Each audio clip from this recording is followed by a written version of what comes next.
السلام عليكم ورحمة الله وبركاته. كم جردن كبجمتوتا جالتمتوني هردفتوني برسيسا رمواب الحمد لله يعني نغاكوت نغيني كي خنجال الله كبجادا بكتير سمرات نغاو اگا دعوتوتن كيا فيديو الراكن كيساتي غونين سمبرسيسو يوتيوب يرو كومنتي نماغون يتن كومنتي سنيف غدو دو كومنتي سنيف نماف بريسو دو حالا مسرتي ارغا جرتن كنان كومنتي يرو نما بريسن بريفم كان سنيف دو حالا يوتيوب كيسن اك كومنتي سنيف غدو يوكين اك كومنتي نماف بريسو دندسن سريفچو دندسنين سمبرسيس egaa daawwattoota keenya barumsaatiin darbuun duratti warroonni YouTube chaanaala keenya faarootaatan baga nagaan dhuftan jechaa barumsa dabalataa argachuudhaaf chaanaala keenya sabskiraayib godhachuun dagatinadha. Yeroo sabskiraayibii gootan barumsuun asirratti dabarsinu guyyaan nama dura akka simbira ga'uuf mallattoo notifikashinii san kilik itti godhaadha achi booda ol kajettu kaayyaadhaadha. Barumsaan garaadhaa sin darbee YouTube chaanaala keenya jala seenaadhaaf viidiyoo baay'eetu jira irraa baradhaadha.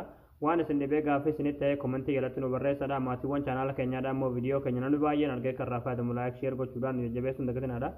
egaa gamanummaan hanga barumsaa sin dabarsaa hanga xumura viidiyoo kiyatti obsaan afaana turaan hordofaa isiniin jedha.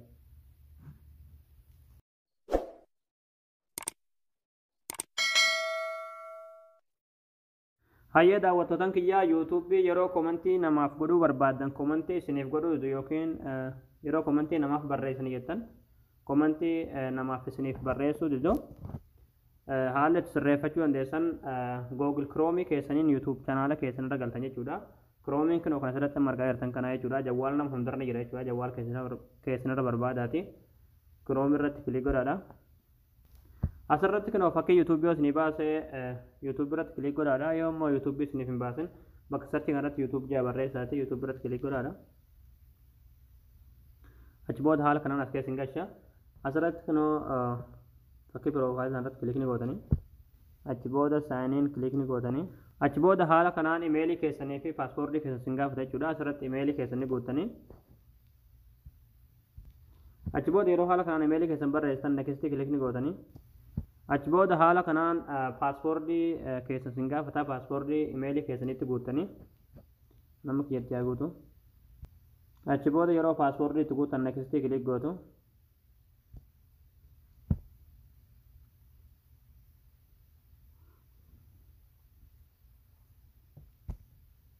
achi booda haala kanaan yoo asitti isin fide noota naaf hojii kilik ni gootu.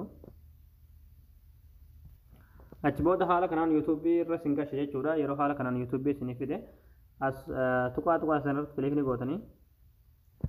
Achi booda desktop site kana kilik ni gootanii. Achi booda haala kanaan bifa kompiitaraatiin isiniif banama jechuudha. Hanga inni fidanii eegganna.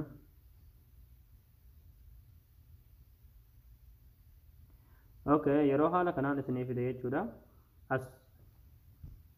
As fakkii profaayilii keessan irratti kilik ni gootanii. Achi booda YouTube Studio kilik ni gootu.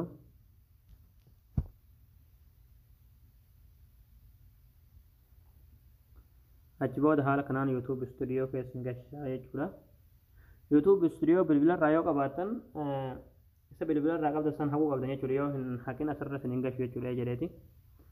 Ammallee haala kanaan nuuf fidee jira kana jechuudha. Amma asirratti continue kilik ni gootanii. Okay. Amma wanni gochuu qabdan jechuudha. Zoom in isiniif godha. As gaditti jechuudha. Gadi buutanii jechuudha. Fakkii settingii yookiin ikoonii settingii ni jirti.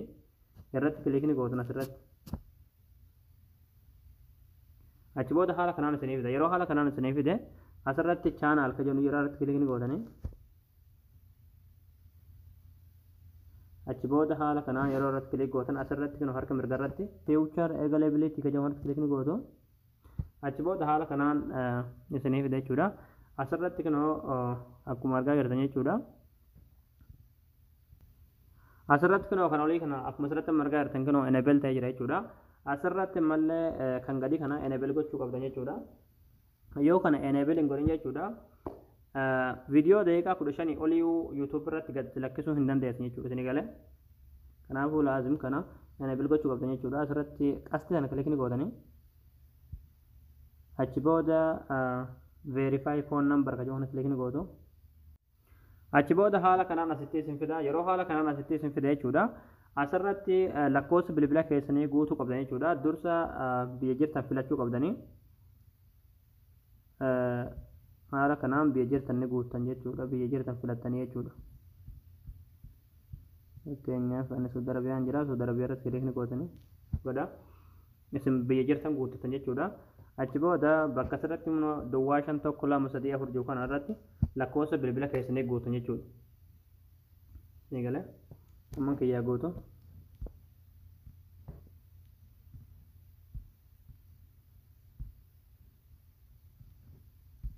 haala kanaan lakkoofsa bilbila keessanii yeroo guutan jechuudha asirratti get code ka jedhamu kiliikni gootu achi booda koodii bilbila keessan irratti isiniif erga jechuudha achi booda yeroo koodii haala kanaan isiniif erga koodii itti guutan jechuudha asirratti submit kilik gootu